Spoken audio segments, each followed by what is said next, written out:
From a historical standpoint, this has been a unique market, and we all know that every cycle is different.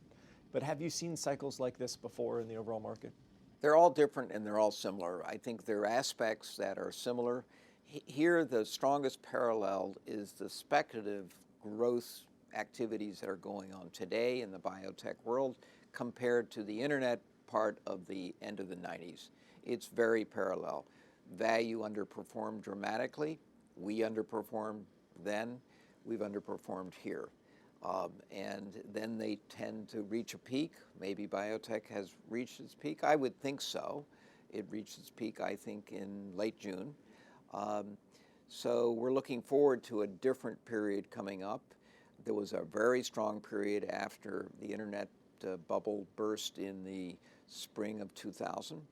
And I'm looking forward to a similar better period for relative performance. One of the more interesting things about this cycle has been the fact that there really was no period of time where better quality companies were able to take advantage of lower quality companies, especially coming out of the Great Recession in '09, right? That Darwinistic moment didn't occur. Why do you think it didn't occur? And then what do you think is going to happen going forward? For policy reasons, we came to the conclusion that we must have a very stimulative monetary policy, and we did that. And actually, it worked. We had asset inflation, and we certainly had monetary inflation. The companies that were most stressed were able to refinance. We've seen that in the junk bond market.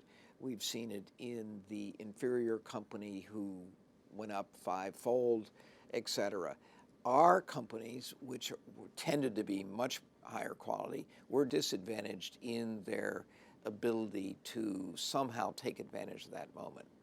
We've heard anecdotal evidence for a lot of these zombie companies, companies that still need access to the capital markets, that is changing. High yields are backing up and credit spreads are widening out. That is, from our perspective, a positive, and how do you think that's going to play out for many of those zombie-like businesses? Yeah, I think that phase is over. We had a huge period, 6 years plus, and junk bonds are already backing up. So I think we're really entering in the next phase. The next 5 years will be completely different than the last 5 years.